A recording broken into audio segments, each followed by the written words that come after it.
you don't know God in the realm of God, you are dead. And so most of the territories and people we celebrate, their corpse is walking because they have no knowledge of God. God desires to be known. This is why he said, God, who at sundry times, Hebrews 1 verse 1, and in diverse manners spake in time past unto the fathers by the prophets, but as in this last day spoken to us by his Son, whom he appointed heir of all things, and by whom also he made the world, whom being the brightness. Why did he choose the Son? The Son is the brightness of his glory, the express image of his person. So the whole attempt of God encountering men is for God to be known. And so every one of us must know him. In fact, Paul was speaking in Romans chapter 1 from verse 18 to 28. If you read that scripture, he said God decided that even the invincible things of the Godhead should be made manifest by creation. God desires to be known so much that he puts his identity in nature, so that as you look at the majesty of the ocean, you can tell that there's an invincible force behind it. When you look at the stars, you can tell that there's an intelligence beyond anything that can be done in the laboratory that controls these planetary bodies. The natural realm is designed to reveal God, to show you his desperation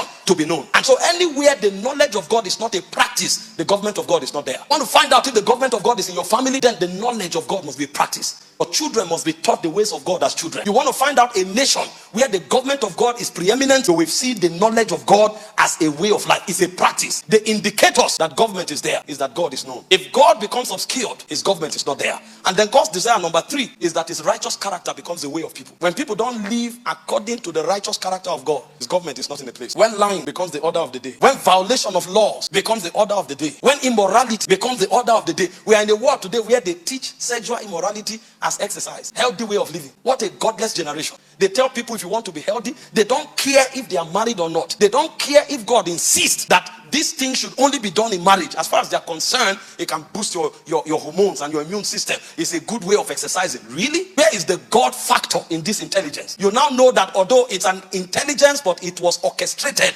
from Hades. Demons are responsible for this kind of knowledge. Any knowledge that negates God's ordinance is powered by demons. But this is the world we are living in, where people of same sex are desiring themselves, and we say no, that's how they feel, that's how they were created. And the Bible outrightly says this is an abomination. But a generation that don't care how God feels has risen. And so when you find such generation, know that the government of God is not there. Want to see God's government? Want to receive an outpouring? We must accept this truth, that only the righteous ways of God will become our way. If we can compromise to go forward, we don't know God's government. If God's government is in place, a man can say, if I perish, I perish. I will never compromise. If what it takes for me to go forward is to compromise, I'd rather stay here till I die. But when you find a generation that tells you no matter what you do to get by, the most important thing is to succeed, that's a Babylonian system. The blueprint of God is not there, and the government of God cannot be found there. When we talk about the outpouring comes to establish God's government. And God's government is for him to have his place as the only sovereign one. If there's any other thing important in your life, much more important than God, you have become an idolater. If God is not the only sovereign, if God is not the only reason that defines your existence, God's government is not in your life. And if God's will and God's desires don't control your existence, then God's government is not there. And God's will is simple: to be worshipped, to be known, and for his righteous character to be manifested through you.